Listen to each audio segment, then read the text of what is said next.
On behalf of the Committee for Public Education, I'd like to welcome everyone to this online meeting titled No to Australian School Reopenings, and amid record COVID infections, educators, students and parents join the fight to rank and file safety committees.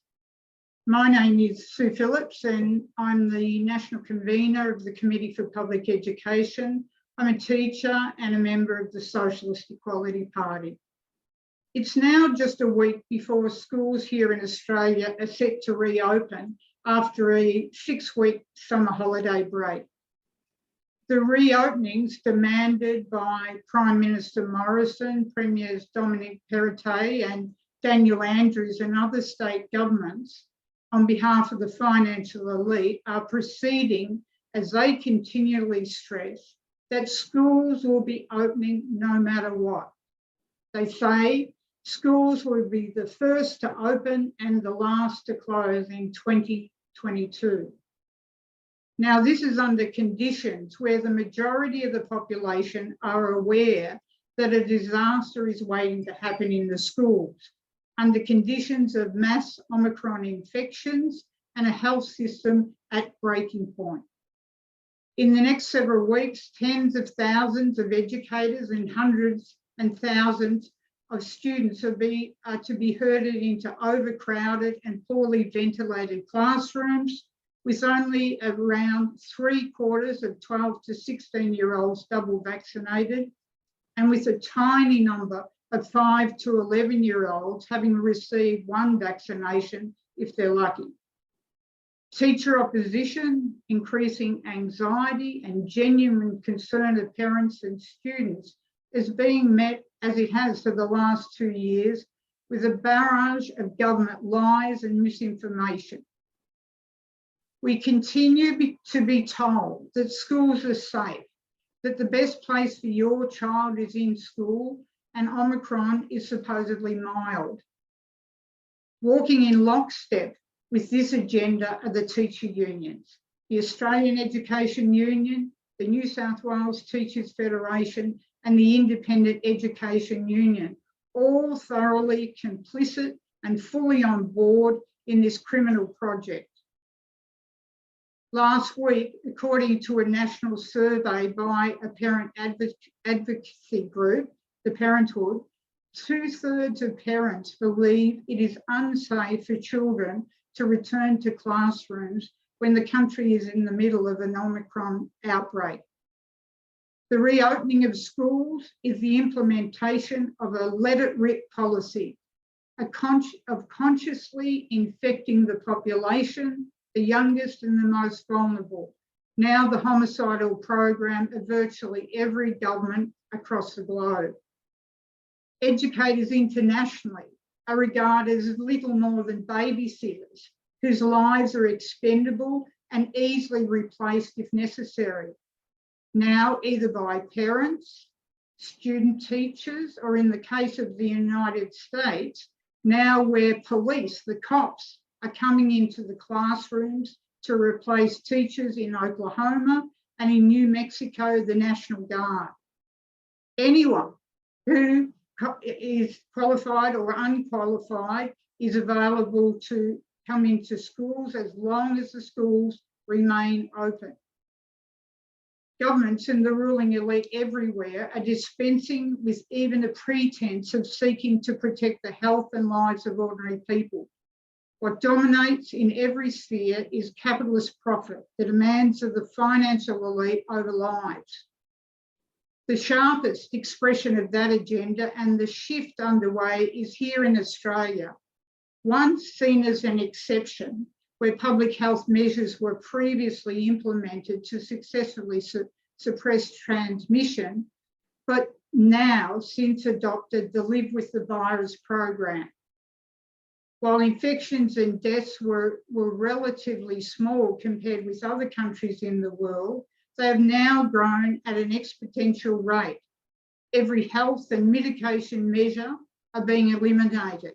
No contact tracing, lifting of quarantining, no reporting of exposure sites or clusters, less and less testing, and no lockdowns.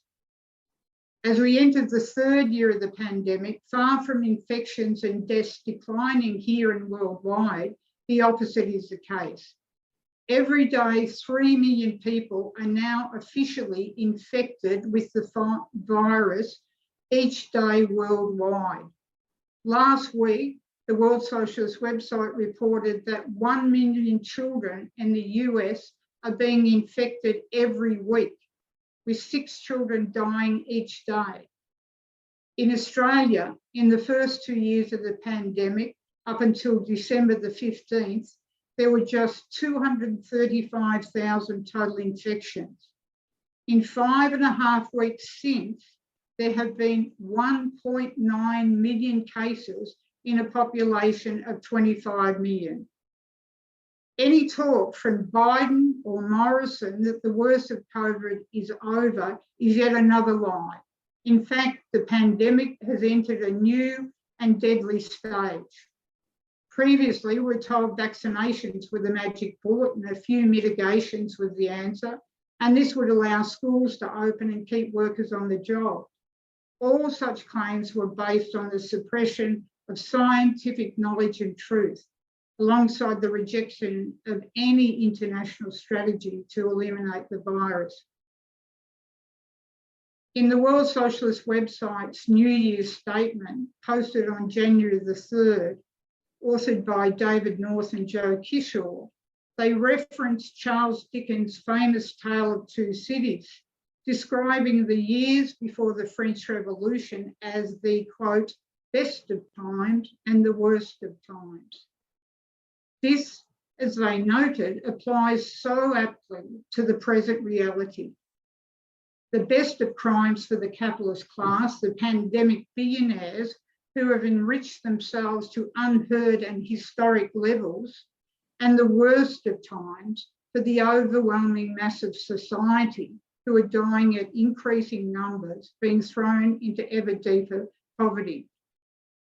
This is not just the analysis of the World Socialist website, but has been starkly underlined by a new report published at the beginning of the week from Oxfam titled Inequality Kills. The report connects the deaths suffered by millions internationally from government policies that have, quote, allowed the conditions for the COVID-19 virus to dangerously mutate. It paints a devastating picture. In its summary, the Oxfam briefing says, quote, a new billionaire has been created every 26 hours since the beginning of the pandemic in early 2020. It goes on. The world's 10 richest men have doubled their fortunes, while over 160 million people are projected to have been pushed into poverty. Now it concludes by stating, quote, it is inequality that is tearing our societies apart. It is inequality that kills, that has made the pandemic more deadly, more prolonged, and more damaging to livelihoods. And a point that really must be underlined, they say inequality of income is a stronger indicator of whether you will die from COVID-19 than age, end of quote. Now, while the report is utterly damning of capitalism, Oxfam, however, does not draw revolutionary conclusions from this situation, but we do. Right now, across Europe and North America, students and educators and parents are organising strikes, walkouts, occupations, and protests against the homicidal policies imposed by capitalist governments. Evan will speak next in more detail on some of these critical developments in his report. And of course, unless you're a reader of the World Socialist website, you no doubt would not even be aware of any of this action, as it's not reported in the media here. This movement of workers is just at the beginning. What we're seeing is a small but growing reflection of opposition that is developing internationally, including here in Australia. 2022 cannot be another year of mass infections, illness, and death. Educators, students, parents and workers must decide to act collectively to put an end to the COVID pandemic. We must begin to take matters into our own hands, build rank and file safety committees that link up across communities and unite workers internationally. The deadly policy of living with the virus must be rejected outright in favour of elimination. Lives have to be put before profits and the adoption of an international strategy. Now, to further elaborate on some of these issues, I'd like now to introduce Evan Blake. Evan is a regular writer for the World Socialist website, a member of the United States Socialist Equality Party, and previously was a specialist teacher. Evan writes on education, and importantly, his work now is very much centred on the global workers' inquest into the pandemic that was initiated by the World Socialist website in November. Evan, as our readers know, have been involved in interviewing scientists, health experts, providing critical information and providing testimony on COVID to expose the responsibility of capitalist governments to the massive scale of deaths. We're extremely pleased to have Evan to speak, and I'm sure you online will give him a warm welcome. Okay, thank you, Sue, for that introduction and for inviting me to today's meeting. I strongly agree with Sue's opening remarks, and in particular the conclusion that 2022 cannot be another year of mass infection, and that really the working class, we have to take matters into our own hands and change put an end to the pandemic. I think the points that you made on the Oxfam report are really critical, and just the growth of social inequality during the pandemic is really just unprecedented and truly staggering. The fact that this tiny layer of billionaires has profited enormously, while an estimated 17 million people have likely died from COVID-19 or as excess deaths worldwide, while billions have been infected and an untold number are now suffering from long-term debilitation. It's just a social crime of immense proportions, and I think in this context, the global workers' inquest into the COVID-19 pandemic is highly significant. And just to give a brief update, the inquest has gotten off to a strong start. If anyone isn't following it, I encourage everyone to really pay close attention. We've launched the initial page on the WSWS for the inquest to compile some of the testimony, but that still has to be developed more comprehensively. But we've started to receive testimony from scientists. There's an extended interview with Dr. Jose Luis Jimenez on the issue of airborne transmission, which reviews, what was known when, and the response of the World Health Organization in particular, but also the CDC and other federal agencies in basically downplaying or falsifying the nature of how COVID-19 spreads. And then we've had two interviews with mask expert Nicholas Smith, who's spoken on the really criminal policies around masking that have been implemented in the United States and Canada. But there's also a major submission from an anonymous scientist on China's zero COVID strategy, which is very, very comprehensive and gives a detailed overview of what they've been able to implement in China to suppress the virus and stop transmission after repeated outbreaks. And I think it's important to note that these are not these are tools and sort of public health measures that have developed over centuries. The New Year's statement written by David North and Joseph Kishore really gives more of a historical background to this these policies, which are really necessary to implement worldwide. But really the primary focus of the inquest is on the working class and really bringing forward the experiences that workers in every industry have gone through over the past 2 years and in the present. And so far, we've gathered testimony from an intensive care physician in Germany, a nurse in California, and a former NHS worker in Britain.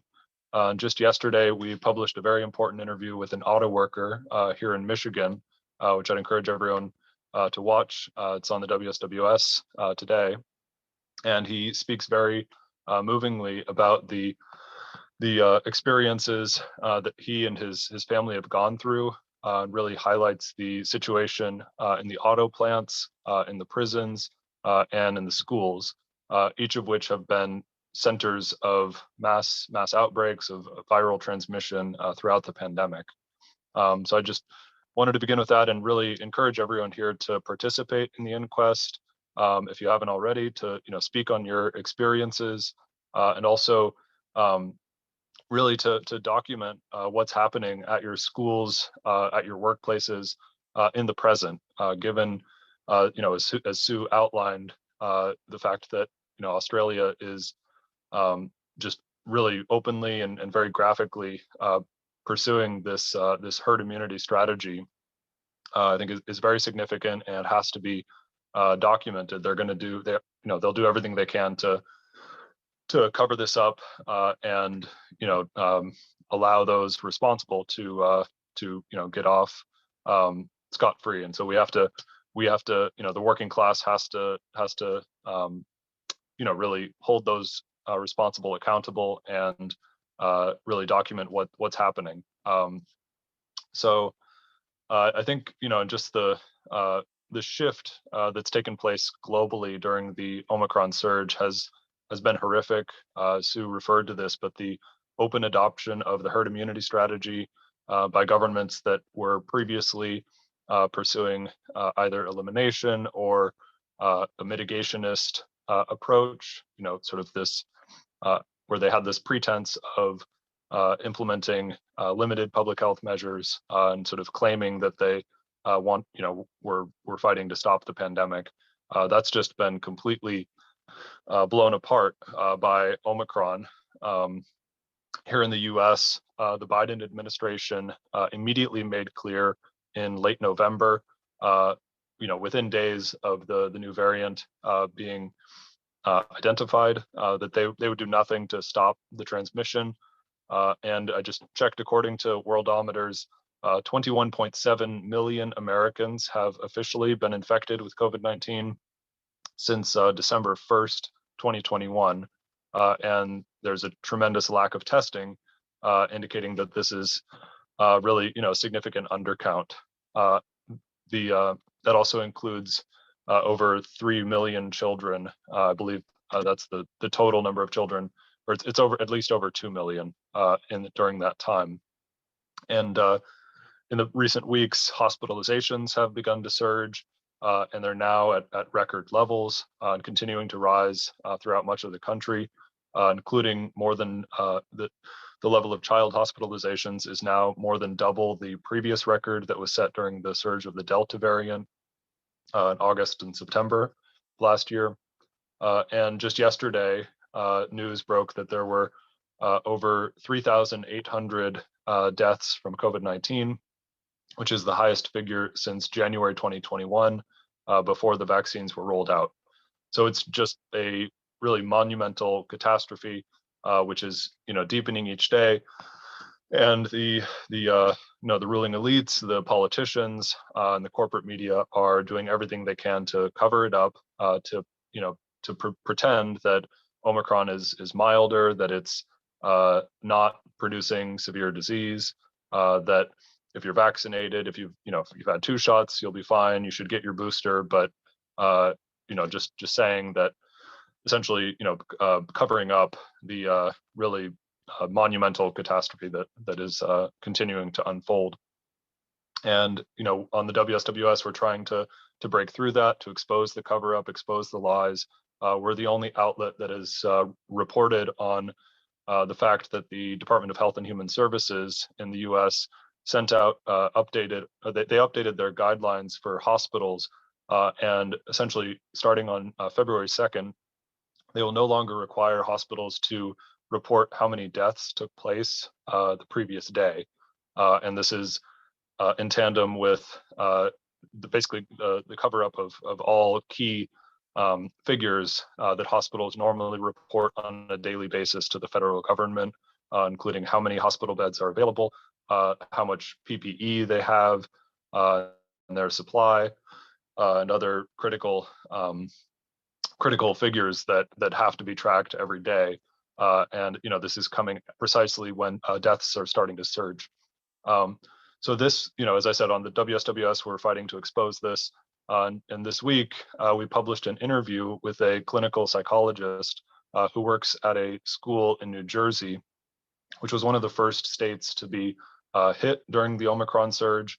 And for a brief period of time, they had a staggering 100% test positivity rate. So every person that was tested was testing positive. And I wrote a thread on Twitter with some of the sort of most damning quotes from the psychologist, which actually went viral, and it's been over 1,000 people shared the thread, and over 100,000 people read the different tweets. And I think it just gives a real sense of the just the horrific conditions that exist, and really the tragedy, the immense tragedy that's being inflicted on society in the U.S. and throughout the world. And in the interview, the psychologist relates that 2 of their students suffered the most unspeakable tragedy that a young person could experience during the pandemic.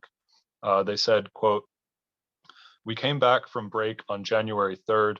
During that week, 2 of my students contracted COVID-19 at school as determined by contact tracing. They brought it to their separate homes and inadvertently infected their mom and grandma, who is the primary caregiver, both of whom died last week. Before break, both kids told me that their mom and grandma had been staying home, not even going out for groceries, because mom was immunocompromised and grandma was elderly. The kids were extremely careful and nervous about being in school. The conditions at the school are horrible. We had a teacher pass out during class. Administration first said she had COVID, then said it was due to stress. The children watched the EMTs give her oxygen on the floor in their class. This was during the first week of January."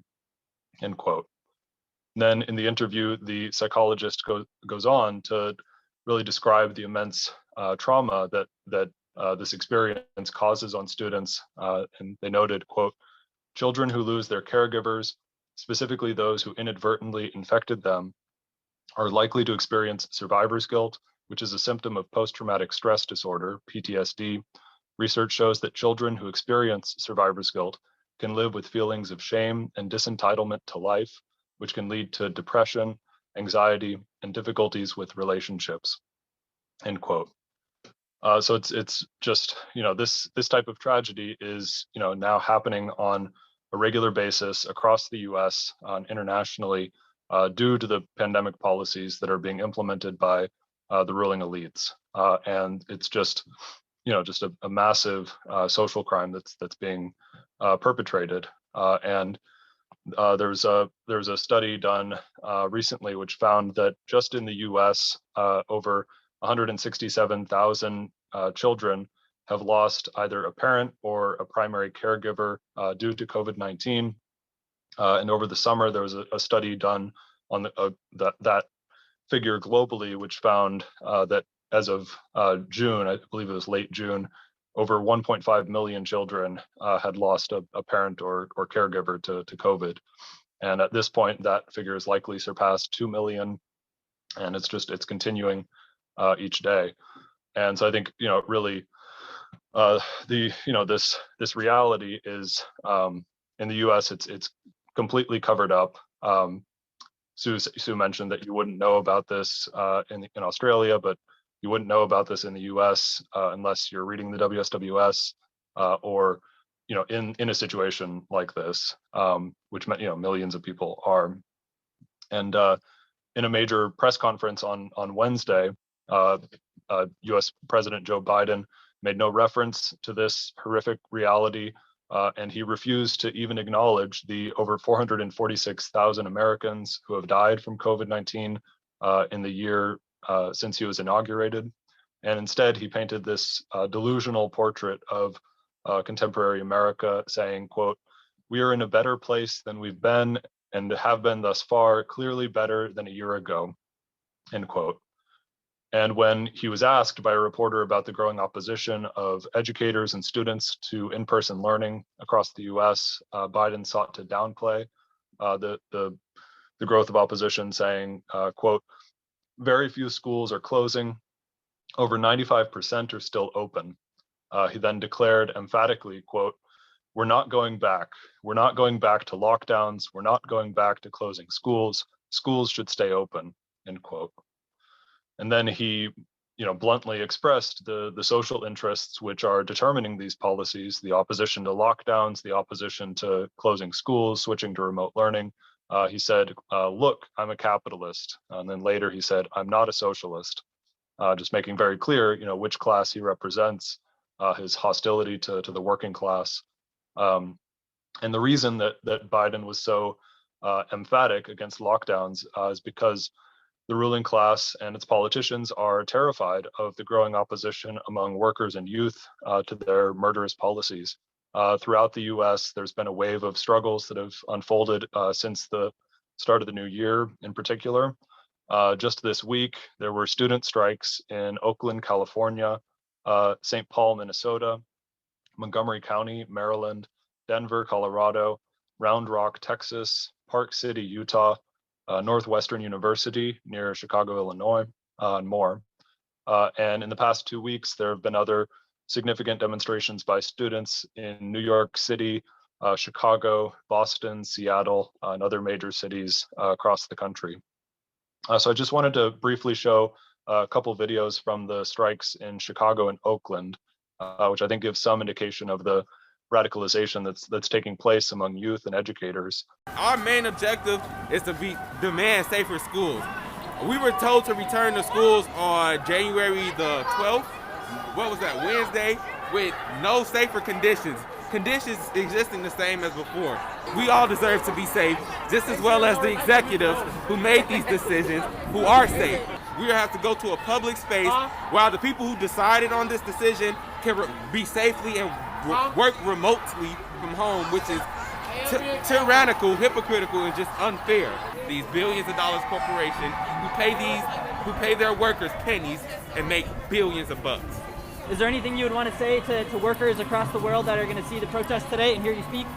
Stand for what you believe is right. Do not let anyone pester you or, intimidate you. And I hope everything change comes sooner than later. All right. And can you play the next video from Oakland? This one is with a teacher from Oakland who supported the student strike. My first name is Jasmine. And what do you teach? I teach 7th grade humanities. A lot of my students are not in class now because they are either sick with COVID, or their parents are sick with COVID, or they are scared to go in person. And I've had many students tell me their parents are worried for them. They put an N95 on them and hope for the best, but in not all situations are students safe at all. So it's starting to look in my classroom like, the end times apocalyptic type thing, because so many of my students are gone. In some cases, I had like 5 kids in my classroom. The way things are currently, I think that with the Omicron surge, it sort of makes things particularly difficult because things have been spreading so fast. So I think at this time, the best and most safest choice would be to go to distance learning. People on the board make hundreds of thousands of dollars a year. Myself as a new teacher, like after taxes, barely I clear like 40,000. And so with rent, that's like $1,000, a month. Like, it's really hard to not be struggling. And people on the board are not even working in their offices. They're working from home because it's safer to do that. But expecting us to be in person with students, in person, basically putting lives at risk. And I think that's really unjust and really gross and disgusting. Okay, so I think these sentiments that we just saw, and really the desire to struggle, is becoming increasingly common among youth and workers across the U.S. And I think there's just in the past 2 weeks, there's been a real shift taking place, and a sense, really that within the working class, that we have to take matters into our own hands, that this situation just can't go on and on. We can't just keep going through surge after surge. And it's really significant. In the US, there's just been decades of really a tendency towards basically the political system moving further and further to the right. Essentially a social counter-revolution has been waged against the working class for decades. The growth in social inequality during the pandemic really exacerbated decades-long trends. And there's, now, we're seeing really just enormous pent-up anger within the working class that's beginning to explode. And I think it's important to note that in both of these cities that we just watched videos from, Chicago and Oakland, the unions, which oversee the teachers unions in both cities, posture as being radical, while fully implementing the policies demanded by the Democratic Party. In Chicago, Jesse Sharkey is the president of the Chicago Teachers Union, and he was a leader of this pseudo-left group called the International Socialist Organization, until it dissolved itself in 2019. So this is ostensibly a socialist who's heading the CTU. He's now sort of in the orbit of the Democratic Socialists of America, the DSA, which is essentially a faction of the Democratic Party. And the deal that Sharkey orchestrated, the CTU orchestrated with Chicago public schools, is just absolutely criminal. It's predicated on allowing mass infections in schools, and essentially there's no way for the whole district to switch to remote learning. It's only an individual school that will close when either 30% of the staff are infected or 40% of the students test positive for a 2-day period. Only under those conditions will a single school switch to remote learning. And that's actually already happened at a handful of schools in Chicago. That's how bad the situation is. So it's just absolutely criminal. And this was, orchestrated by the CTU under conditions where they knew there were student strikes in New York City. I believe the day after they rammed through this sellout agreement. And then in Oakland, the Oakland Education Association is modeled off of the CTU. It's sort of this, they call it social justice unionism, but really it amounts to essentially promoting identity politics and not representing the interests of the working class and their members. And so the OEA is modeled off of them, and they have also fully facilitated the efforts of local and state Democrats in California to reopen schools. And they've said nothing. They've been silent on the student strike that took place there over the past week. So the unions have really proven themselves to be pliant tools of the capitalists and their political representatives in the U.S. and internationally. And in opposition to the unions and both capitalist parties, the Democrats and the Republicans, the educators' rank and file safety committees are actively organizing opposition to in-person learning across the U.S. And really fighting to unite educators, students, and parents with workers across industries and throughout the country. And since the start of the new year, these committees have undergone a real significant growth. They've held meetings with record attendance in New York City, Michigan, along the West Coast, and in the South.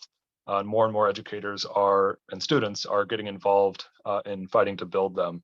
And I think as the pandemic deepens, it's ever more critical that educators and all workers develop rank and file committees like the CFPE and those that have been formed in the US, as well as across Europe, in Brazil, and Turkey, Sri Lanka, and other countries, that we really fight to coordinate our struggles globally. And I think the coming days, the next week in particular, will be very critical for your work in Australia. And it's essential that you build this committee as widely as possible, invite all of your coworkers to get involved and really prepare for the struggles ahead, because this unfolding tragedy has to be stopped, and that will only come through the independent initiative of the working class. So thank you. Thanks, Evan. We wish to show a short video promoting the Global Workers Inquest. The video was submitted by Colleen Jones, a member of the Committee for Public Education, and Colleen is a resident of Shepparton, which is a regional town about 180 k's from Melbourne. Colleen is an active member of the CFPE, and for the last several years she's been fighting as part of a community group in Shepparton opposing the state Labor government's disastrous policy of amalgamating and closing public schools and forcing thousands, literally thousands, into a super school. Today, my daughter and I were forced to make the difficult decision not to meet for the next 2 weeks, as the risk to the health and safety of my husband and I in our mid-70s, my husband with underlying health issues, was too great.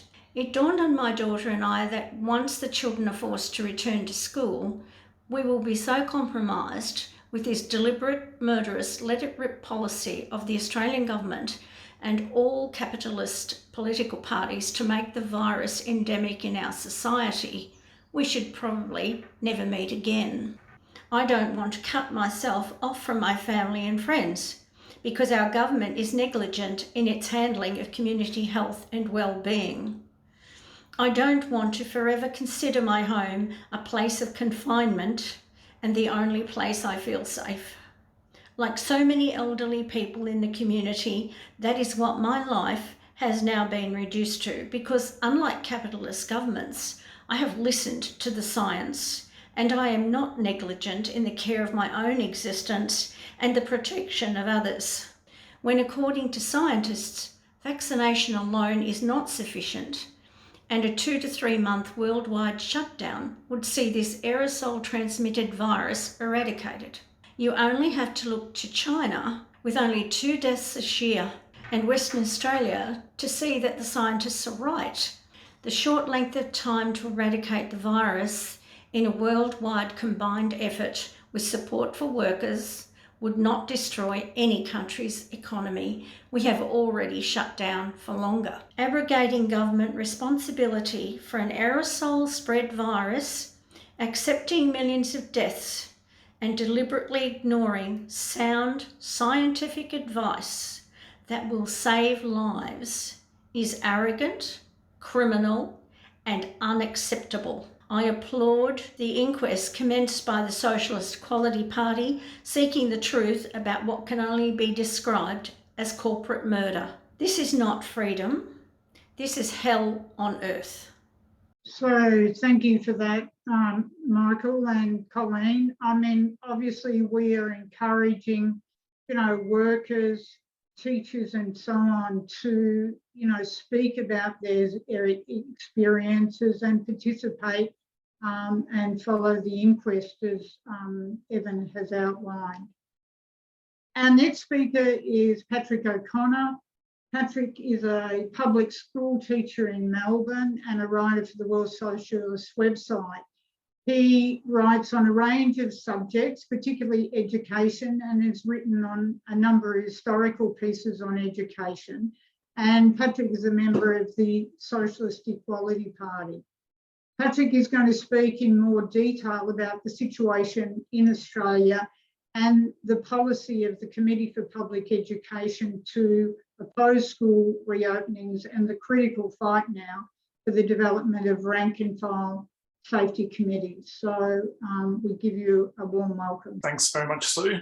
I'm very pleased to be able to speak at this meeting today, which we are holding at what is a critical juncture of the COVID-19 pandemic, both internationally and within Australia.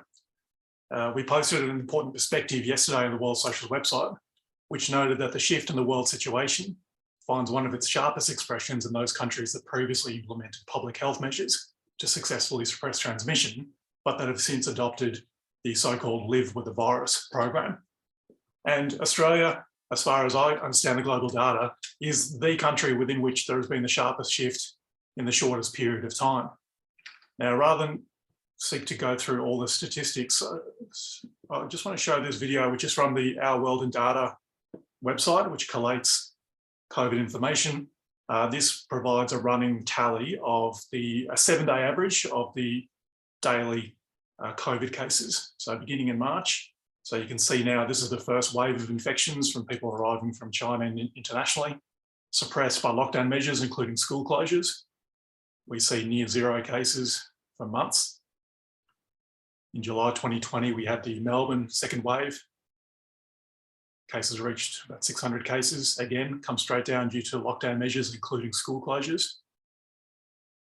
And again, we see for several months, no community transmission.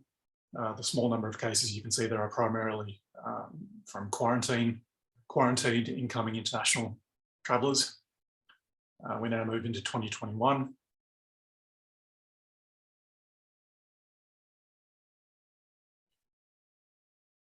The Delta outbreak is coming up in New South Wales, which was again seeded from one case, the Bondi chauffeur driver. The state government of New South Wales did nothing for 10 days. Here it goes now, allowed the Delta outbreak to take off, which subsequently spread out of Sydney and New South Wales into other states.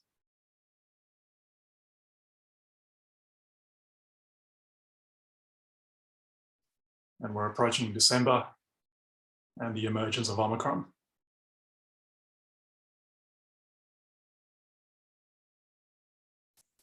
I mean, that is a pretty striking graph. I mean, the Omicron explosion has shifted the left-hand axis there.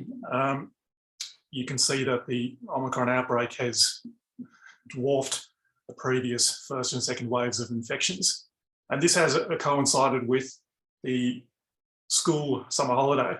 I've highlighted on this slide December 17. That's when, different states have different term dates, but many states in Australia finished their last day of 2021 on December 17. On that date, the 7-day rolling average was just over 2,700. So in other words, the Omicron spike was only just beginning there. Now, whereas in previous, the first and second wave, as I outlined, was marked by lockdown measures and school closures, now the state and federal governments have flatly rejected such measures and are preparing in the next 2 to 3 weeks to open up schools across the country. Now, any rational, scientifically and medically based policy would simply dismiss out of hand the possibility or the prospect of reopening schools in these conditions. So what is the agenda behind all this? Well, it more and more is becoming openly discussed within the political establishment. Scott Morrison, this is his quote from January 13, 10 days ago. If schools don't open, then that can add an additional 5% to the absenteeism in the workforce. So it is absolutely essential for schools to go back safely and remain safely open if we're not to see any further exacerbation of the workforce challenges we're currently facing. So schools open means shops open. That's what schools open means, and it's very important they go back. Now, this reference to safe schools opening is just nonsense, of course, but the real import of what he raises is that he has sought modelling from the Department of the Treasury Department and from the Doherty Institute, outlining the potential economic implications of having parents forced to stay at home, mind their children while they're doing their online learning, and being unable to go into the workforce. I mean, the real impact would likely be far higher than 5% of the workforce. It would have a far broader impact, as has been seen in previous lockdowns. Just a few days ago, Morrison, again, following the National Cabinet last Thursday, repeatedly emphasised the issue of ensuring workforce stability. He declared, quote, he was determined to, quote, keep the economy functioning by keeping the schools open, end quote. Now, as always, when Morrison and fellow representatives of the ruling class talk about the economy, one can really understand what they mean by substituting in your mind the word profits. Schools are being forced open to ensure that workers remain at their workplaces so that they can continue to generate surplus value that is extracted by big business and finance capital. And this is why we have on the World Socialist website characterised the reopening drive as a class war measure. Now, it's worth recalling in February last year, the prestigious British Medical Journal, which is one of the world's oldest and most prominent medical journals internationally, issued an editorial. This was in February 2021. The headline of this editorial was "COVID-19, Social Murder," they wrote, "elected unaccountable and unrepentant." And it's thought to characterise the response of national governments around the world, not just in Britain, of course, with the herd immunity policy, so-called, of Prime Minister Boris Johnson and the Tories, but that of public governments around the world. And they make the following points, which I think are worth reading. When politicians and experts say that they are willing to allow tens of thousands of premature deaths for the sake of population immunity or in the hope of propping up the economy, is that not premeditated and reckless indifference to human life? If policy failures lead to recurrent and mistimed lockdowns, who is responsible for the resulting non-COVID excess deaths? When politicians willfully neglect scientific advice, international and historical experience, and their own alarming statistics and modelling, because to act goes against their political strategy, is that lawful? Is inaction action? And seeking to sum up their analysis of the situation, the British Medical Journal, really importantly, highlighted the concept of social murder, which was initially advanced by the co-founder of scientific socialism, along with Karl Marx, Friedrich Engels, in his 1845 publication, On the Conditions of the Working Class in England, published in 1845.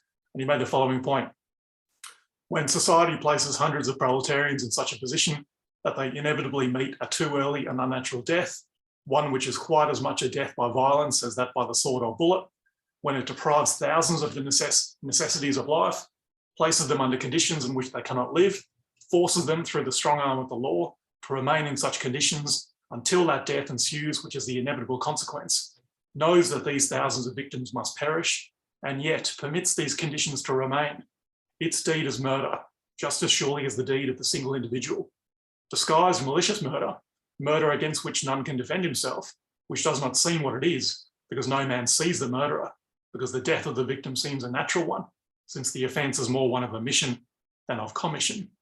But murder, it remains. And I think these remarks are entirely apposite, given the situation here in Australia and internationally. The reopening of the schools across the country amid record community transmission of the coronavirus is a social crime. It is social murder. There's no question whatsoever of this. State and federal governments, both Labor and Liberal, know that what they are preparing will cause mass infection. They know it will cause widespread illness and death, all of which would be entirely preventable had scientifically based policies been advanced instead. The Federal Chief Medical Officer, Paul Kelly, on Thursday, speaking alongside Scott Morrison, told the media that modelling has been done on all of these issues. The modelling has been done on what the impact of school reopening is going to have for infections and for disease and death, but the modelling has not been publicly released. Things have been kept firmly under wraps, in keeping with what Comrade Evan referred to as the broad suppression of COVID data. We discovered recently, incidentally, by the way, that the State Health Department in Victoria is going to no longer report on COVID clusters. Previously, this was an important source for Committee for Public Education members who were tallying the daily outbreaks within the schools, and enormous clusters emerged, most notably in the working class city of Morwell in Victoria, where there was a school of around 400 students and 80 cases of COVID were detected in November. But such figures will no longer be made available. Now, I'd like to move to the so-called national plan, which is being developed.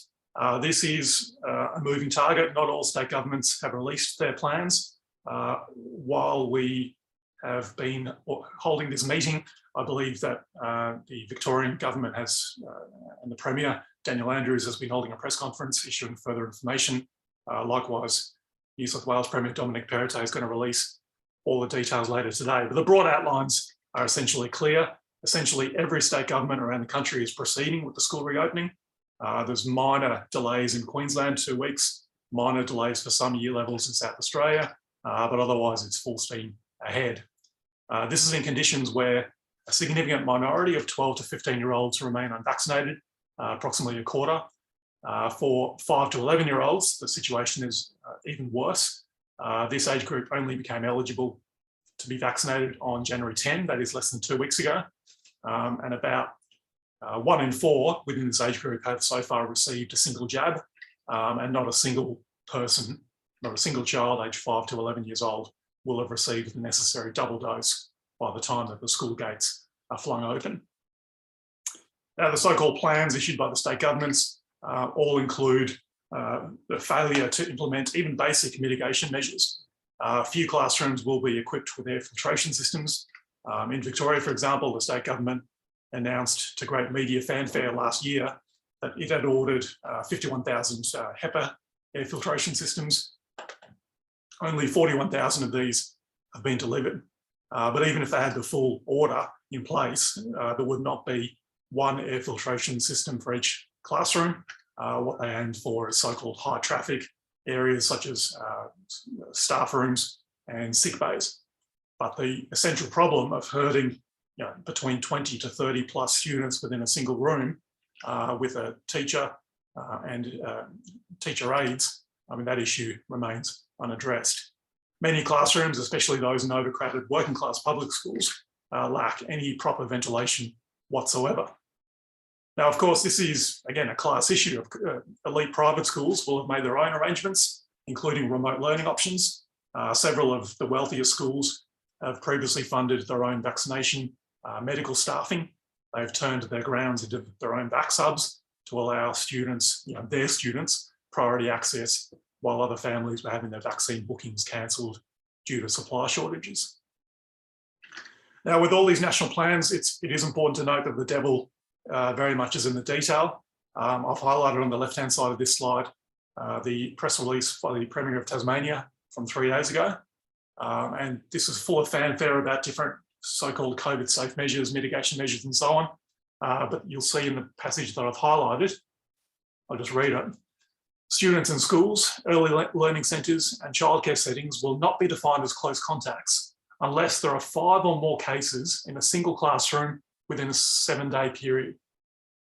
Now, that is a pretty extraordinary measure that has no basis whatsoever in medical science. What it means is that you can imagine a teacher will go into their classroom on Monday. One of their kids will be coughing and spluttering COVID all over the place. They'll go home sick, test positive.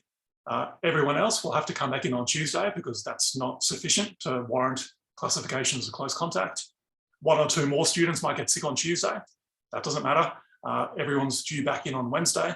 And it's only if 5 students test positive that all of a sudden the magic criteria for being a close contact applies and people are permitted to stay at home.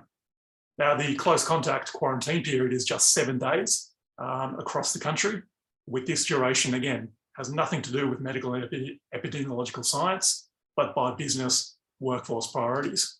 I mean, the medical advice previously has been that if you're a close contact, you should quarantine for at least 14 to 21 days so that you don't inadvertently, while you're asymptomatic, go out in the community and spread the virus. But now it's just 7 days. And of course, the federal government has pushed to reduce that even further in line with the United States and other countries to 5 days.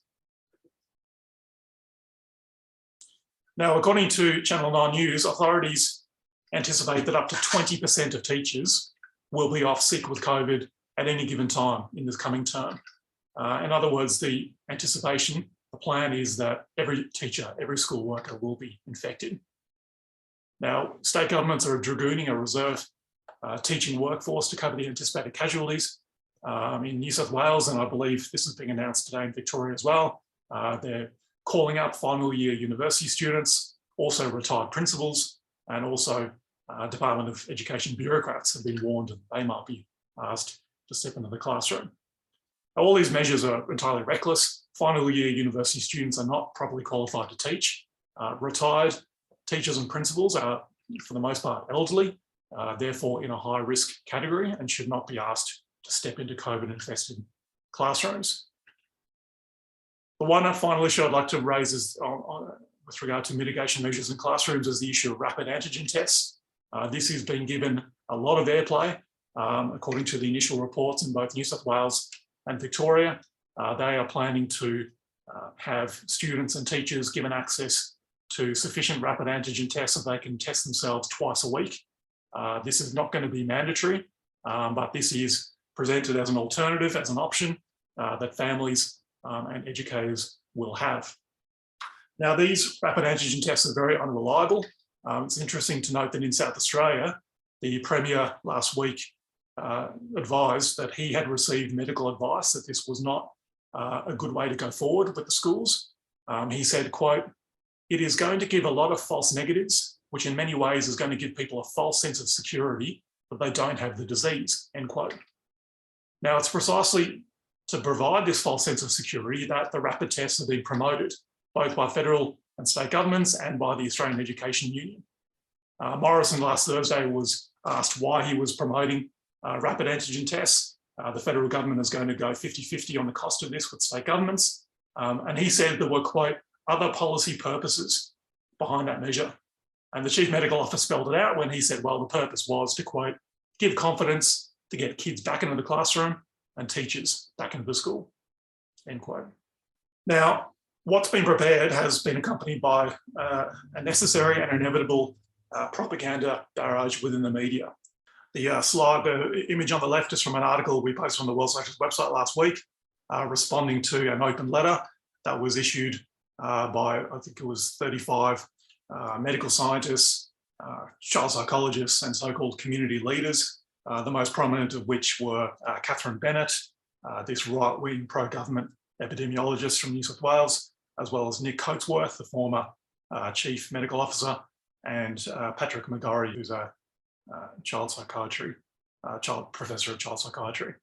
I mean, this was a shameful open letter, issuing falsehoods, maintaining the lie that children aren't affected. They also made a great hue and cry, of course, about the issue of children's mental health, that children must, for the good of their well-being and mental health, be forced back into the classrooms to avoid damage from remote learning. I think that the points that Evan made about that are really significant. I mean, what is the mental health impact of children knowing that they are spreading the disease amongst their friends, family, potentially causing severe disease and even death? I mean, this is a mass trauma event that's being prepared.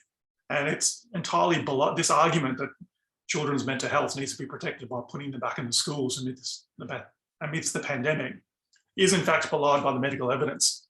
This is just one quote from an epidemiologist, Gideon Meyerowitz-Katz, who told The Guardian last year, quote, "The reality is rarely as simple as binary statements make it out to be.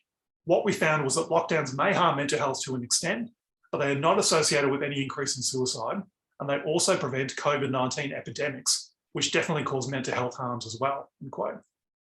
I mean, this issue is just a pretext. It's totally bogus. I mean, the mental health epidemic that existed amongst children and young people prior to the COVID-19 pandemic was left totally unaddressed by the political establishment. The necessary resources to support children and young people, child psychiatrists in schools, other support measures were simply not put in place. And now all of a sudden, when they discover that it's necessary to send kids back into school amidst community transmission of the virus, this is made a major issue. I mean, it's total hypocrisy and totally bogus. It's worth noting that every section of the media is culpable with this propaganda barrage, from the frothing Murdoch press, so-called progressive Guardian newspaper, as well as the state broadcaster, the ABC. One point that the open letter, just to make a final point on the open letter, these figures raised that a delay to returning to in-person learning is not a proportionate response. And they said, quote, "COVID is not only a mild disease in children, but that the overwhelming majority of children recover from this virus without adverse effect. The overwhelming majority of children recover." Well, as we noted on the World Socialist website, that amounts to a total repudiation of basic principles of medical care and public health policy. A response to a health risk is not based on an assessment as to whether or not a majority are adversely affected, but rather what the overall impact is going to be. It's worth recalling that the polio virus actually permanently paralysed 1 in 200 of children who contracted the polio virus. That is 0.5%. In other words, the overwhelming majority of children who got polio were more or less fine. But that situation, of course, did not prevent the decades-long development of a global eradication drive against this deadly virus, against this highly damaging virus. Billions of dollars expended in public health measures in order to protect the safety of that minority of children who were severely affected. Now, I would like to move to the issue of the Australian Education Union and the teacher unions. None of what's happening would be possible were it not for the role of the AU and their state affiliates. From the very outset of the pandemic in early 2020, the teacher unions, again, like in the United States, backed by the various pseudo-left organisations, functioned as simple adjuncts of the authorities. The bureaucracy simply forwarded on government and health department edicts to teachers and school workers and insisted that there was no choice but to comply with these measures, even when it involved teachers and students being asked to go into unsafe classrooms amid community transmission of the virus. In August 2020, there was an internal members meeting of the AU in Victoria. The branch president, Meredith Peace, who you can see there on the left, stated the following in answer to questions put by members of the Committee for Public Education. She said, sorry, we don't run the government. We don't get to make the decisions. We don't get the opportunity to agree or disagree with the Chief Medical Officer. Now, that is an extraordinary statement. In other words, whatever the government says and whatever its hand-picked advisors dictate, the union enforces. And this is in conditions where the Chief Medical Officer, Paul Kelly, in late November, declared that Omicron could be the greatest Christmas present ever if it turns out to be less dangerous than Delta and infects the entire population. He welcomed that prospect. Not a single union official has so much as hinted at any form of industrial action or protest over the school reopening drive, nor has there been a single mass meeting or members forum to discuss the pandemic. The union has presented to its members COVID as a simple OH&S issue, occupational health and safety, an issue to be managed within individual schools by individual union sub-branches. And to the extent that they've been able, the bureaucracy has suppressed any discussion amongst ordinary educators on the COVID situation. The photograph on the right is from a strike of teachers and school workers in New South Wales on December 6th. So last month, approximately 50,000 teachers took strike action for the first time within a decade. There was a rally held within central Sydney. Multiple union officials spoke. Not a single one of them mentioned COVID. This was a strike supported nominally over working conditions, teacher, staff, classroom numbers, class sizes, teacher conditions, workload, but COVID has nothing to do with working conditions as far as the union bureaucracy is concerned.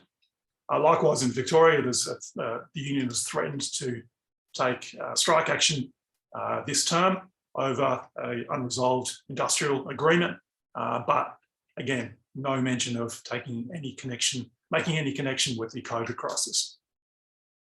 The union has also collaborated with the suppression of COVID infection data. Another internal union meeting held in Victoria last September.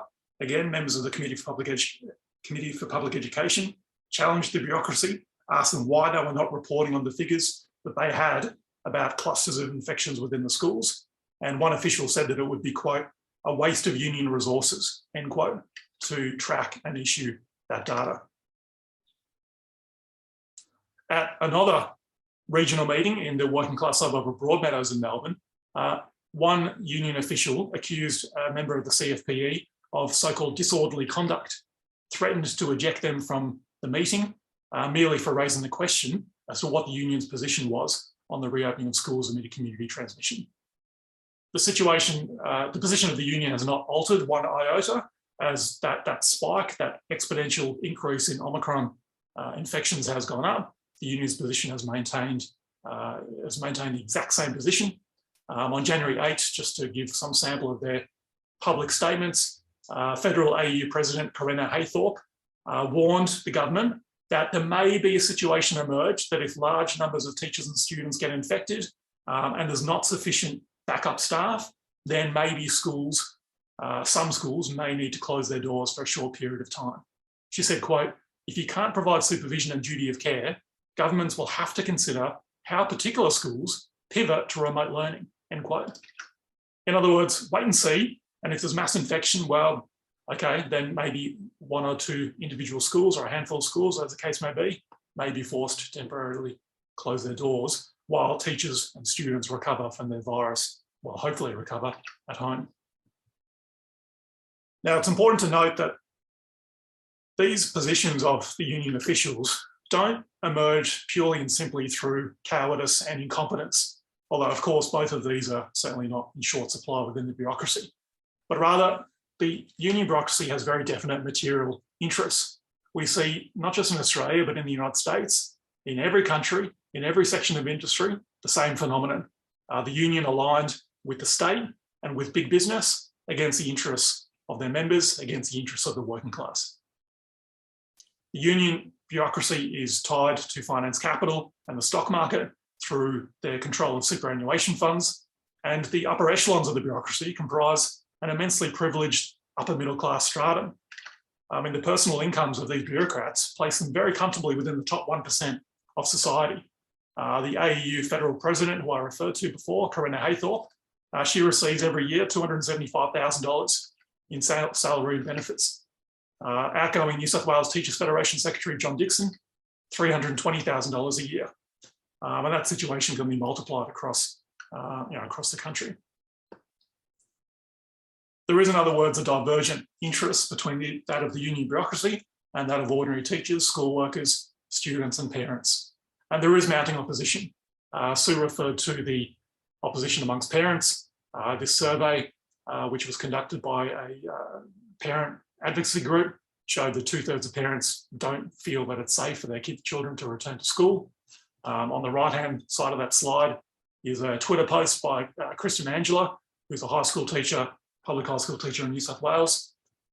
She issued an open letter to Scott Morrison, denouncing him for these measures. She said, quote, "Mr. Morrison, sadly, what these 2 years have taught me is that because I'm a teacher in a public school, a government employee, I'm expendable. Somehow, because I choose to educate the future generations of this country, my health, well-being, and that of my family, friends, and colleagues is irrelevant, so long as the country's economy isn't suffering," end quote.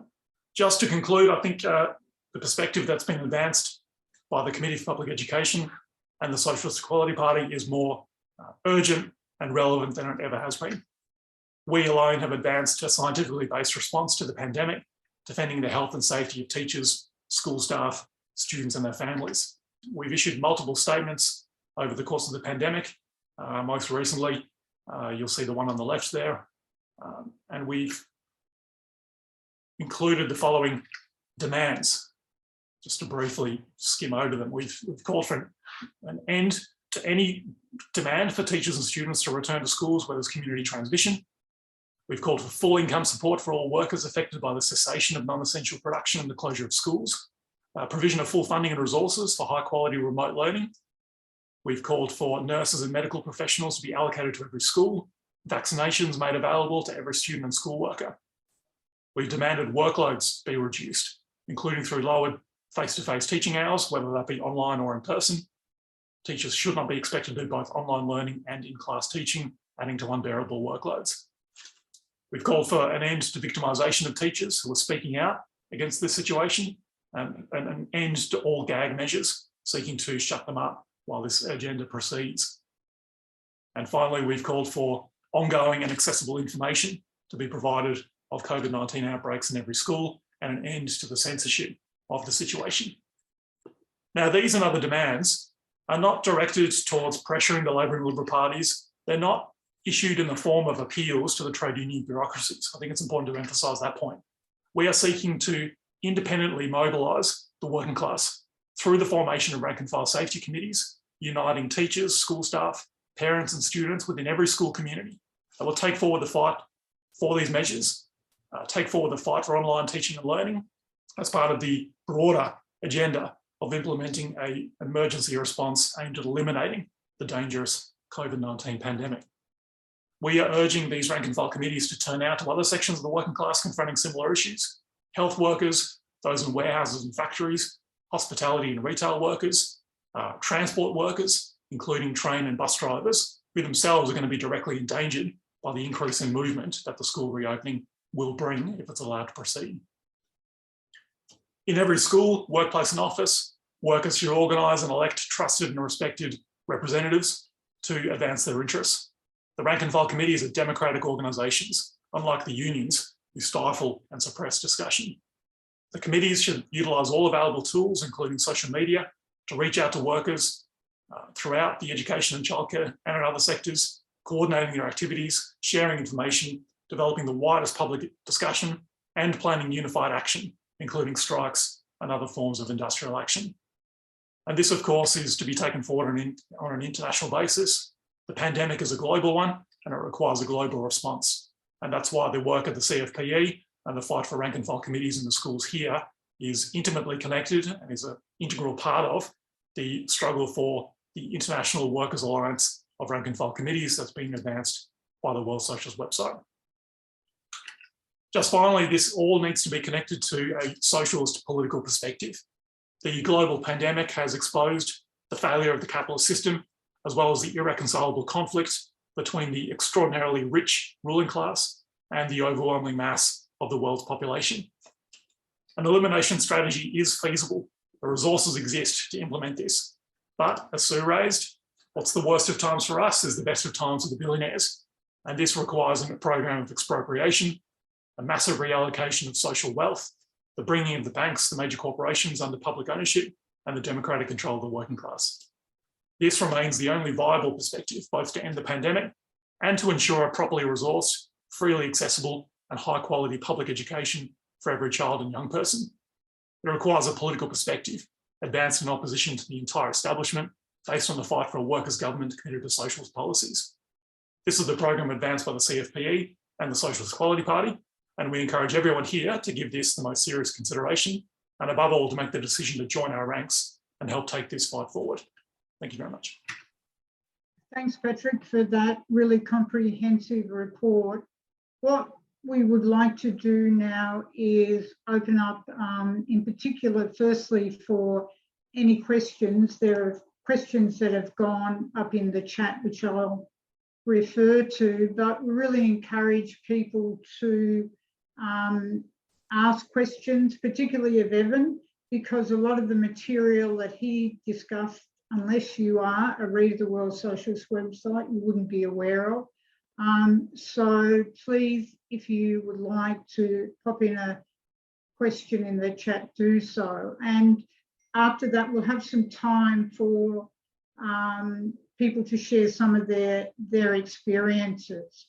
Just to refer to what some of the, there's been a lot of comments going on in the chat. One comment that I've just referred to, which I think was made by Rick McLean after Patrick showed the graph and the last where it had gone right up this month and then there'd be a slight decline. And he made the comment, which I think is very relevant, is that the decline is possibly the reduction in testing that has now taken place, where it's basically left up to the individual to try and access a RAT test or whatever. Other people have commented about the air filters and the lack of air filters in the schools, and I think Patrick has somewhat addressed some of those issues in his contribution. Laura spoke about her concern in South Australia, the lack of safety and a difficult decision that she has made to stay at home and try and homeschool her children.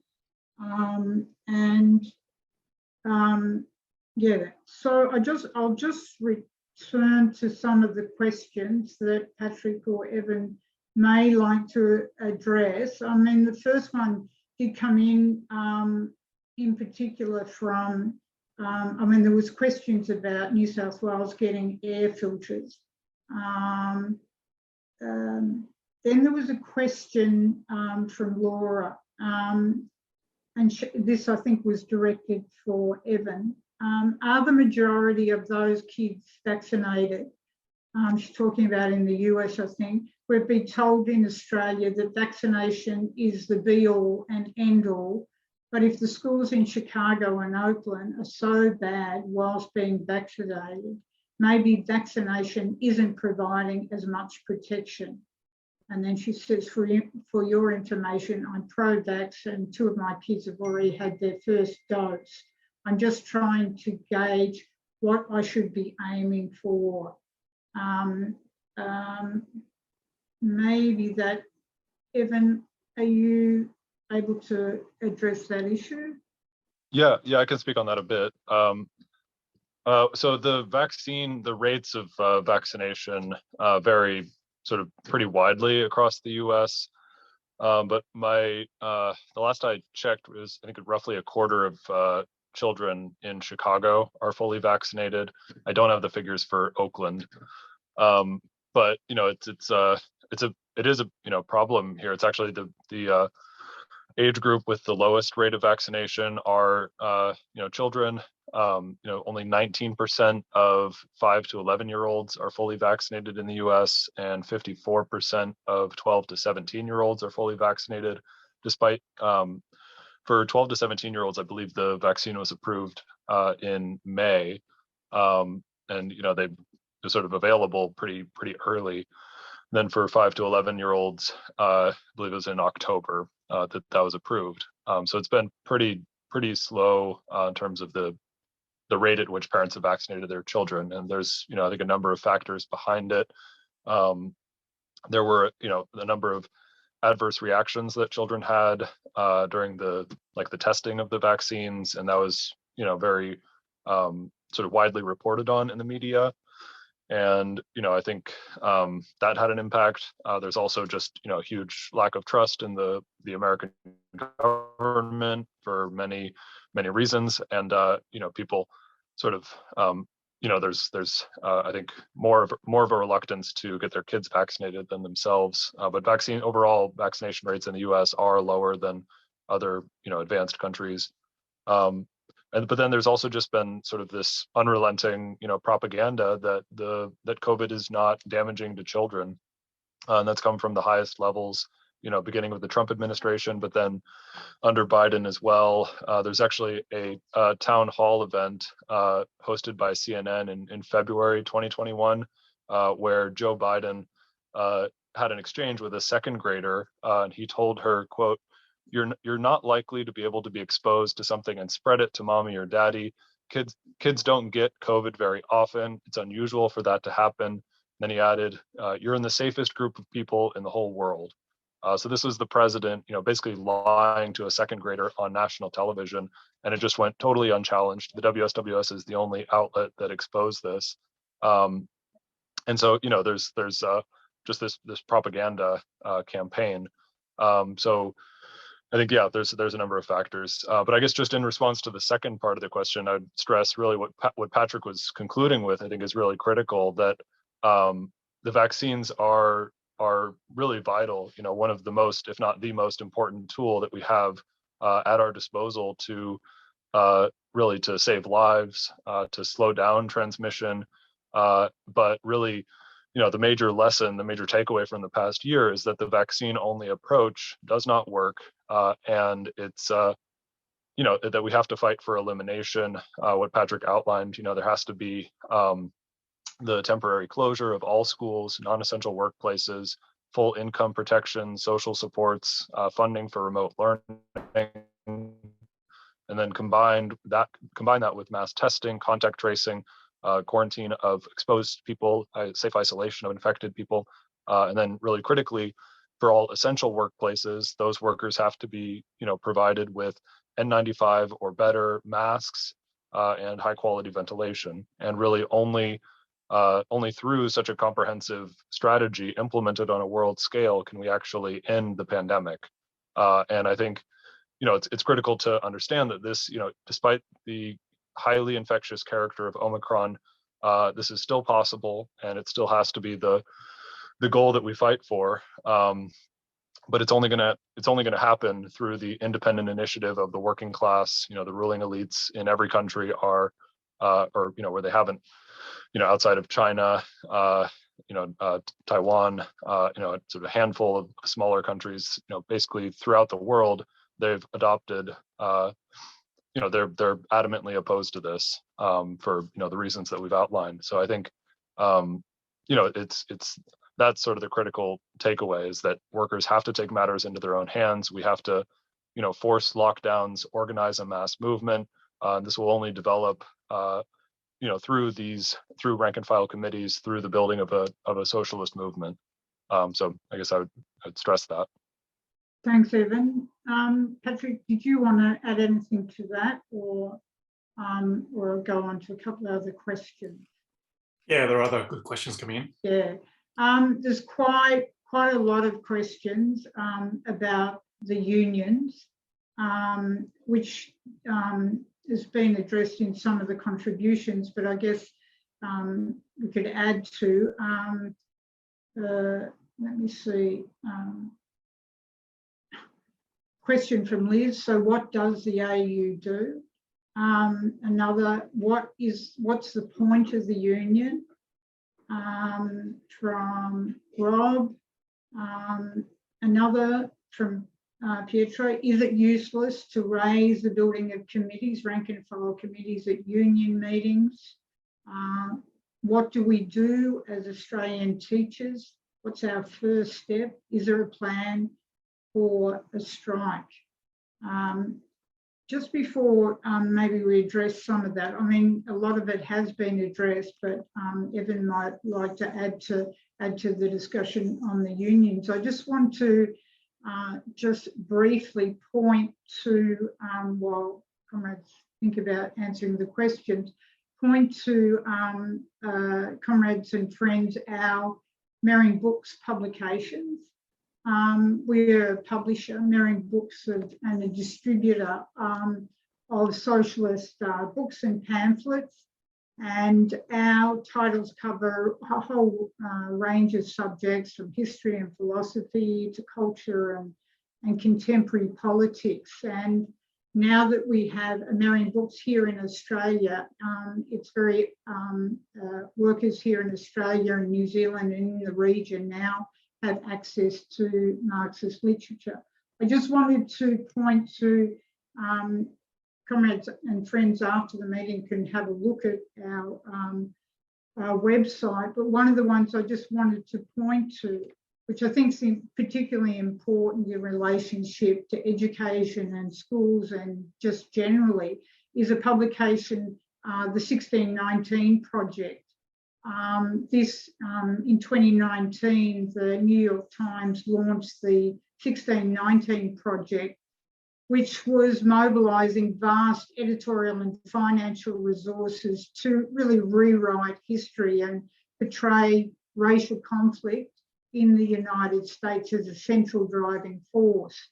And what the project attempted to do was to really denigrate the democratic content of the American Revolution, the Civil War, and the struggle by the labour and civil rights movement in the 20th century. And their aim was a rewriting of history, but to push this agenda into the schools. So what our book does, it includes interviews with eminent historians of American history, includes series of lectures and essays addressing this sort of rewriting of history. So I'm just pointing people to that and to our website.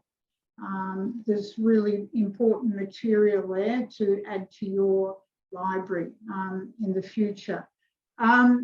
So it's, yeah, you can order online and you'll be getting any of those books fairly quickly. All right. Patrick or Evan, do you want to add anything to those questions on the unions? I know you very much addressed it in your contribution, Patrick. Well, the issue of history is important. I mean, if we just raise the importance of the history of behind the 1619 Project in the United States and our comrades in the United States' defence of the American Revolution, the progressive heritage of the Civil War and the struggle waged by Abraham Lincoln and the North to eliminate slavery. The issue of the history of the trade unions is likewise essential to really understand what this formation, what this phenomenon represents. I mean, ultimately the trade unions, what are they? Well, the trade unions function to regulate the sale of labour power the trade unions function to organise the conditions within which workers sell their labour power, organise wages, and regulate working conditions. Now, previously, in times of capitalist expansion and stability, that has allowed certain gains to be made. I mean, the trade unions previously, particularly, say, take the 3 decades after the end of World War II, 1945 to 1975, that period was marked by an expansion of real wages in the advanced capitalist countries. Certain gains were made. If you take, well, we've got Comrade Everin from the United States and in the auto industry. If you're an auto worker in Detroit in the 1960s, 1970s, you were amongst the best off sections of the working class. You had a good income, you could buy your own home, you could send your kids to college, and the trade unions helped deliver that.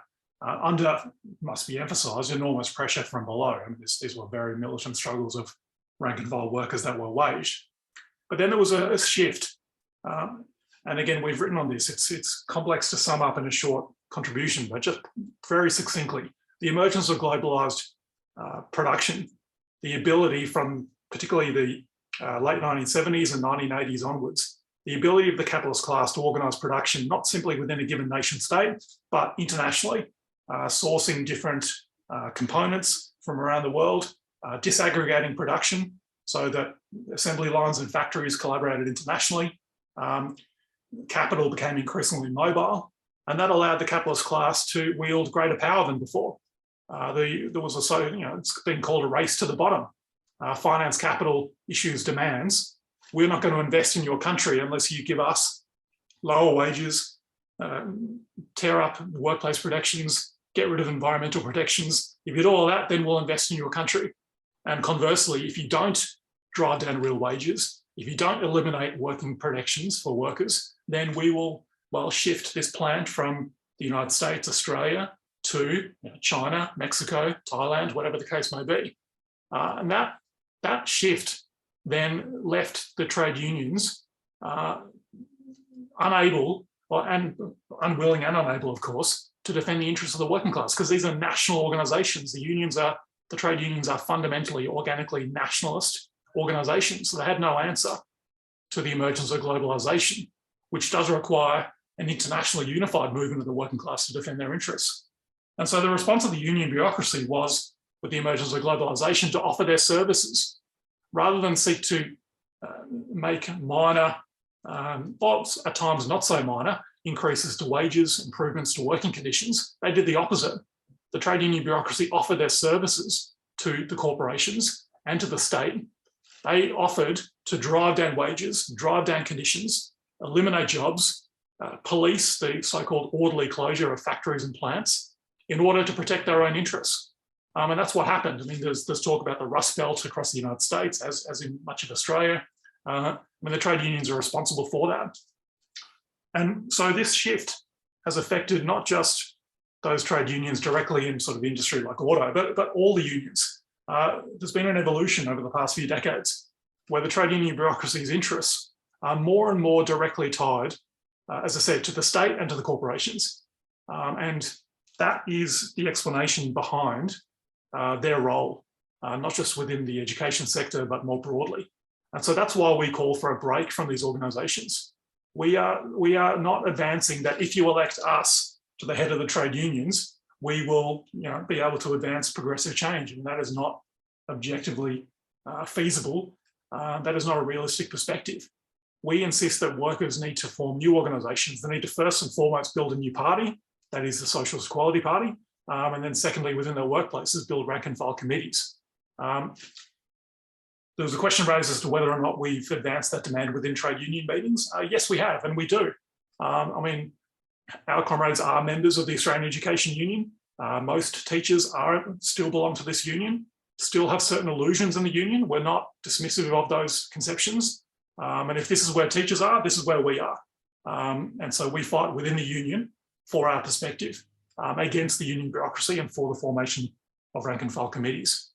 We seek to patiently explain, as Vladimir Lenin put it, the real issues and to win the best, most advanced layers of teachers and workers as the first step in winning the teaching workforce as a whole and the working class as a whole. Just finally, the point was asked, well, what can we do concretely? Well, you can join the CFPE. The CFPE is the spearhead of the fight to form rank and file committees and to oppose the pandemic within the schools. And so you can make sure you've left us your contact details, attend our regular meetings that we hold in addition to these public meetings, and fight within your school and within your workplace for this perspective. Circulate articles from the World Socialist website, have discussions, and that way we'll take forward the building of a mass movement. Thanks, Patrick. I think there's a question from Elaine. My question is about my child who goes to an out-of-zone public school in New South Wales. And I was fortunate enough to get him into this school because it was the school I preferred. I want to maybe take him out and homeschool him for maybe only a few months until I'm satisfied that it's safe at the school for him to return.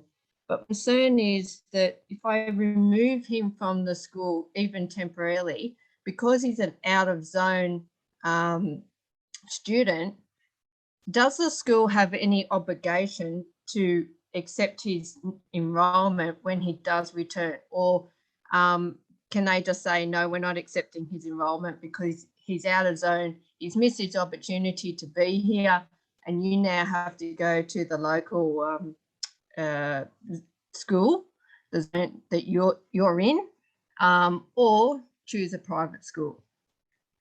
Can anyone give me any guidance on that? I'm not actually sure to answer your question. I mean, if you are zoned for a particular area and then don't take it up, I guess it depends on sometimes the zoning of schools is a bit of flexibility by principals allowing people to come back in or out of the zone, but I'm not really sure on what the answer would be to that. There may be others online or whatever who could answer that question. What I think I shall do now, and we'll come back to that, Elaine, there may be some responses in the chat, but I think what we'd like to do, because we're the time is moving along, and I know there are people here that would like to speak on the various experiences that they've had in the schools over the recent period. I'm wondering if there's anyone here would like to speak on that, because I think it's important to share these experiences and get a real sense of the problems and difficulties that teachers confronted last term, but their concerns going forward. I wondered if Mandy, who's been very much central to the development of the data, would like to speak. Okay, thanks for that. So hi everyone, and thanks to the speakers so far who really have illustrated just how absolutely devastating the position we find ourselves in. I'm a member of the CFPE who was, as Sue said, involved in collecting the data about the impact of COVID in Victorian schools during term 4. And I'd like to add some comments about my experience in doing so, and also in getting back to term 1 to hopefully help us to understand what the term might be like. To begin with, we were able to track schools that were closed due to COVID through the Department of Education's website. However, the rules changed, meaning that schools were no longer closed, so they weren't listed. We relied on concerned parents and teachers reporting to us directly when classrooms were closed, and we needed to scour social media and other news sites, although that was very limited, to find this data. The concealing of the data was a deliberate action of the government, who at the time changed their flattening the curve suppression strategy that effectively eliminated the virus and moved to this dangerous living with COVID strategy that we're all suffering through now. Later in term 4, it became clear that schools were highly infected by the virus. The department's additional COVID data showed that schools were now the most prominent on their lists of outbreaks or clusters that were described as 10 or more current cases from a particular setting. As others have made clear, the vast majority of clusters were in schools, and schools had the highest number of cases within those clusters. This data supported our list of schools considerably, as at this stage other avenues were continuing to dry up as the government continued to deliberately keep people in the dark.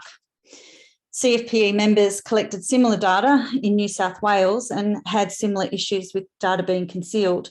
For this reason, we know that our numbers were a complete underestimation, but still show a considerable impact on schools. Both states had around 1,000 schools listed in term 4. So moving into term 1, under the conditions that have been described by our speakers today, will be absolutely devastating to our kids and our teachers. Not that I really need to say that, I know I'm stating the obvious. But tracking this will be even harder, bordering on impossible, as students and teachers will not be considered close contacts, so families won't be informed. As Patrick stated, conveniently, cluster data has been removed in a very deliberate attempt to keep people, parents, or more correctly, the working class, uninformed about the state of schools.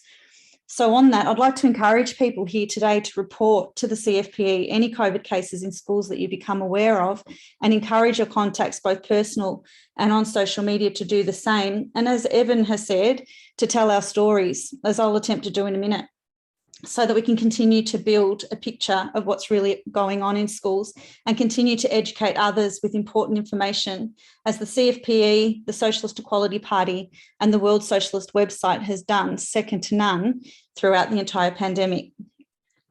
So I'm a primary school teacher in a disadvantaged working class suburb of Melbourne and a parent to a VCE student. And like many, if not all of you, I'm worried sick about heading back to school this term. I, like many teachers, don't have the luxury of choosing to keep my child at home, as I'm expected to be on site at work. Remote learning is the only safe option for us, but instead she'll be on public transport and mixing with kids who are still ineligible for booster vaccinations. I'm not starting the year refreshed and ready to go, as I usually try to be. Instead, I'm exhausted from worrying and wondering what will actually be in place, knowing that this is completely inadequate. And as it's been reported today, my predictions were correct.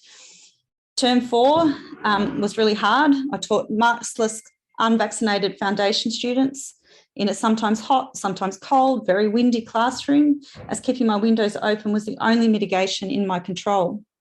Mitigations were not properly enforced at my school, so meetings were held in rooms with windows closed, with maskless adults who were younger and less informed perhaps about the risks and the dangers and the dangerous schools are safe mantra was believed by many. Many of our non-English speaking parents did not necessarily understand the rules that were in place, meaning that very few of those were followed. I don't think that this example is in any way exceptional, but instead I think it's pretty typical and in opposition to the lies parents are told about how well schools are managing. By the way, we're beginning at my school with a teacher vacancy, and our grade 4 cohort have been mixed, moving from 5 classes to 4 to cover further staffing shortfalls. And I note that currently, a week out from school going back, there are 716 unfilled Victorian school jobs listed on the Department of Education's recruitment page.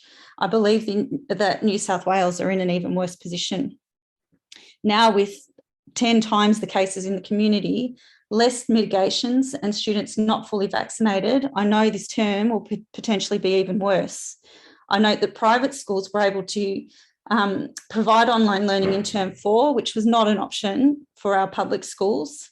They will have installed ventilators and have resources to spread out their students, possibly providing proper masks, and therefore be much safer than their public counterparts. It's interesting that proponents of the Get Schools Open crowd pretend to be concerned about inequities of home learning, inequities that have existed in our schools for years and well and truly exist as schools remain open under these dismal conditions. I'm angry that our government has done absolutely nothing to support our safety, although I can no longer say I'm surprised. Our union has been quite typically missing in action throughout the entire pandemic, and more notably during the school holiday period as we prepare, and I use the term lightly, to return to work. I think it's despicable that they're stockpiling rapid antigen tests and not proper masks, and even worse, a pile of less qualified teachers and stand-ins to replace us when, not if, but when we get very sick or die, as I'm afraid many more will.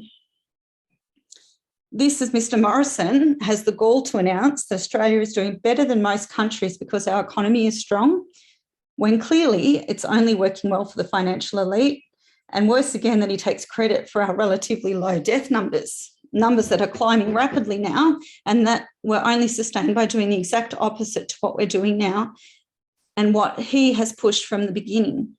We really do need rank and file safety committees to fight against this. So I'm glad to be part of this committee who genuinely puts lives before profit and who offer a true alternative. So thanks everyone for being here today and for your contributions. Thanks. Thanks, Mandy, for presenting and painting a picture of the situation that thousands of teachers now confront. Under terrible conditions that, clearly are just going to continue to get worse unless, teachers and parents and so on begin to, as they are internationally, take matters into our own hands. Is there others? I mean, our time is running out, but we certainly, if there are others who would like to contribute, please raise your hand and do so. I think the contribution that has been presented by Mandy could be an important contribution to, to the inquest. Are there others that would like to contribute? We have a question that's come in from Judith, wondering if SEP could connect me with other teachers in my area. I work in the southeast. Yeah, I think that, the best way to proceed, Judith, is, through the CFPE, and we can connect you in that way. I think we've got a hand up from Elle. Elle, would you like to speak? Yeah, thanks, Sue. Hi, everyone. I'm a member of the IYSSE in Sydney, and I just wanted to, I think what's being raised today are just really important points and really powerful contributions from the parents and teachers and others who are present here today. I don't want to take up too much time because I know that there's lots of discussion happening, but the IYSSE is the International Youth and Students for Social Equality, and I think we have a really key role to play in opposing school reopenings, but also the forcing back of uni students and also young workers into unsafe workplaces. And Evan went through quite a few of the various strikes and actions that are taking place around the US and in the world, which are really important. And there has been opposition in Australia too from the high school students. There were petitions that circulated last year about the HSC opposing the final exams and how unfair it was that they were being judged academically during such a difficult time. We know that there's more opposition from these people that exists, but it's not given a platform, which is, what we work to do. And so I think I just wanted to encourage everyone here, if you are a young person, if you are a student at school or at university, to get in touch with the IYSSE to help us by spreading the word on social media, sharing articles and various things. because, you know, as you can see, we are a group of very, you know, concerned people. This party is fighting for the interests of the working class and young people, but it is also up to us to broaden this struggle and to fight for it. So there's links in the chat now, and I'd encourage everybody to take part and to get involved. And that's all. Thank you. Thanks, Al. Mike has got his hand up and would like to speak. Mike. Thanks, Sue. And this is Mike Head here. I'm a university educator at the Western Sydney University and also a member of the SEP and the CFPE. I'd just like to first thank the speakers and all the contributors so far for the really powerful, insightful information and perspective that's been provided.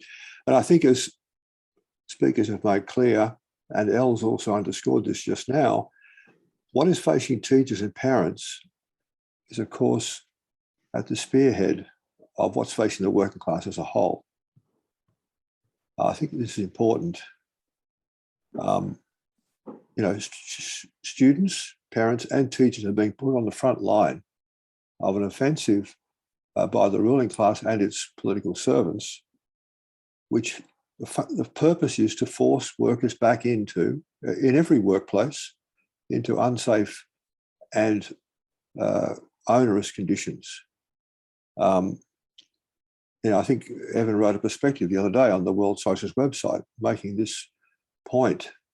So teachers and parents and students in that sense are not alone. You know, also that's important to bear in mind. The stand that we take, the fight that we initiate is going to reverberate, you know, more broadly throughout the working class globally. And I just want to make the point briefly that, of course, university students and staff, as well as TAFE as well, are also facing the same offensive just a few weeks later in this country as they are around the world. Back to campus is the demand of the governments and the managements, even flying in international students to, as they say, bring life back to the campuses, at the same time as dropping essential quarantine arrangements. In fact, the Australian government is even offering money, visa fee waivers to get students back, including, of course, for their cheap labour. Now, at University of Sydney, we've just been told recently there are 64 infection locations already nominated. At Western Sydney University, we learned at the end of last year that there had already been 350 cases of infections of students and staff, even though the learning was online. And they now have told us there is an increase in cases across the university. And yet still, the management says, we do not expect any significant changes in the return to campus plan. So I just think it's important to understand this broader front. Just like the education unions, the National Tertiary Education Union fully supports returning to campus. It's maintained that position throughout the pandemic.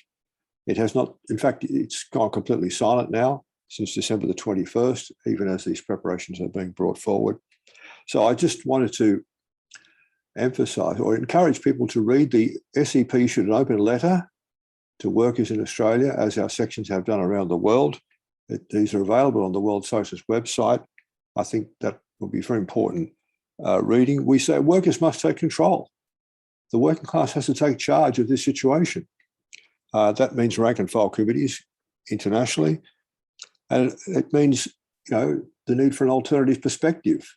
That is the elimination of the virus, which is perfectly feasible scientifically, but of course that poses the issue unavoidably of the need to completely reorganise economic and social life. And that means, you know, socialism, the overturn of capitalist relations. This is a failed system. This is a historic failure of capitalism on a global scale, and we have to proceed accordingly. Just make those points. Thanks. Thanks, Mike. I mean, we need to conclude the meeting at this point. I mean, the discussion from our speakers and the comments from all participants have been extraordinarily important. And one of the questions that came up was, how do we set up a rank and file committee, which has been at the centre of the discussion today. And I think the best way to answer that, is to begin to attend meetings of the Committee for Public Education. We are the sort of rank and file overarching body that is assisting and directing and developing the establishment of rank and file committees in the schools and other workplaces. For example, the Socialist Equality Party here has a Australia Post rank and file committee. And the Committee for Public Education is responsible for developing this in the schools, universities, childcare centres and workplaces. So the person that asked that question, I would suggest firstly, we have regular meetings of the Committee for Public Education every fortnight on a Saturday. And our next one is on February the 5th. And so if you want to find out, anyone here wants to find out more information about the establishment of rank and file committees and the work of the CFPE, please contact us.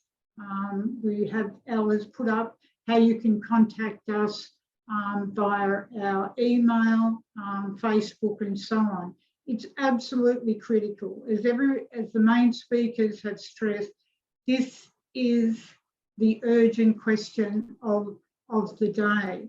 Many parents have sort of been put in the chat and so on, have pointed to the fact that they've made very difficult decisions to not send their children to school and put them at home on, homeschooling.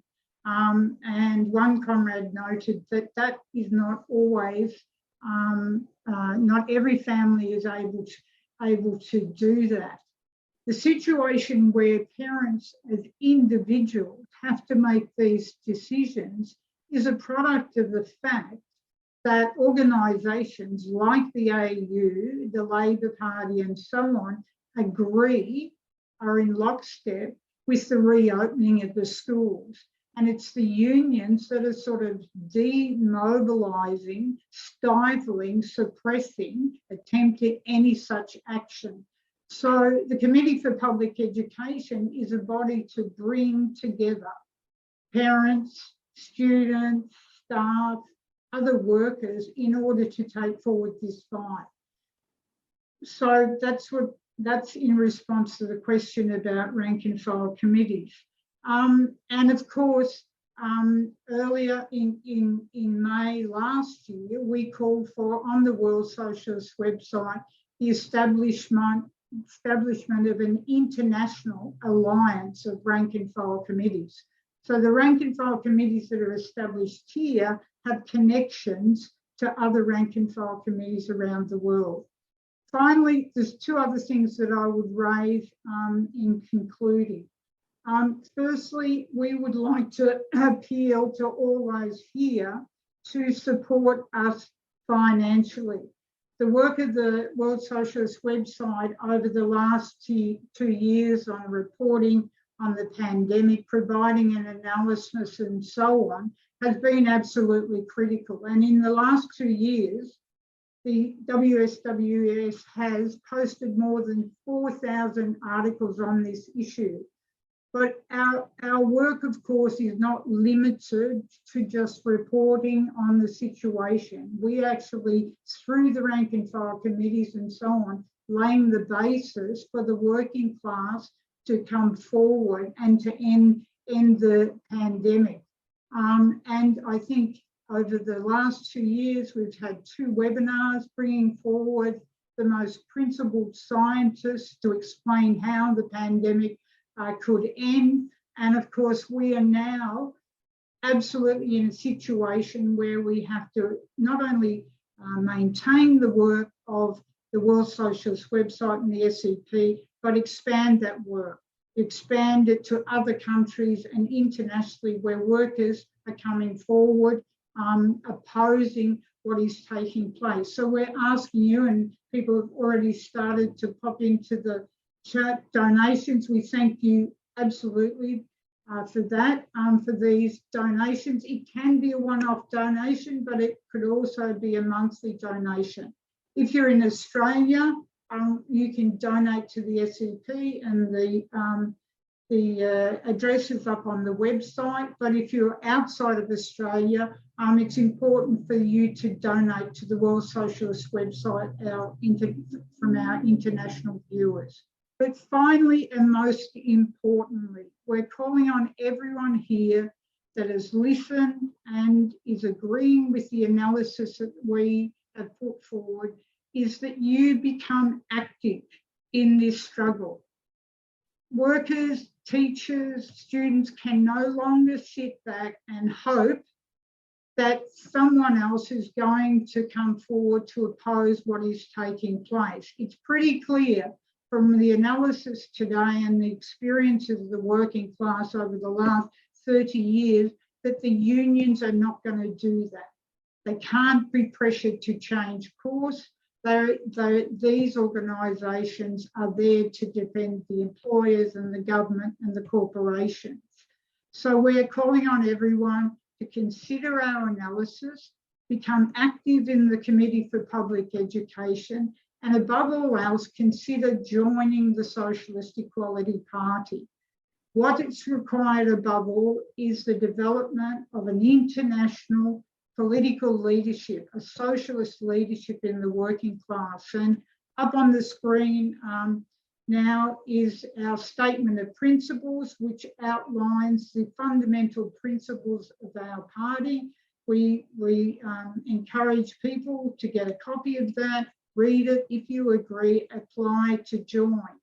And finally, in the last 3 to 4 months, we have launched a campaign in the working class against legislation, anti-democratic legislation, to deregister political parties from standing in the elections under their own name. In August, the government passed through the parliament that unless you had a parliamentarian in the parliament, then your party would be deregistered. That is, that your name would be taken off the ballot. What was then required is that the membership of your party had to be, before that had to be 500, had to be treble, 1,500 members, in order that your name would be on the ballot in the upcoming elections. This is extraordinarily anti-democratic, and we've launched a campaign of this, but in order to increase our membership. And over the last months, we've increased our membership by over 200, but we need more. So if you are interested in becoming an electoral member of the SCP, we encourage you to do so, but above all else, consider becoming a full member of the party. We thank our speakers today for their powerful contributions and other participants, and we encourage you to keep in contact with us, tell us your story, tell us what is taking place in your workplace, and join the International Committee of the Fourth International.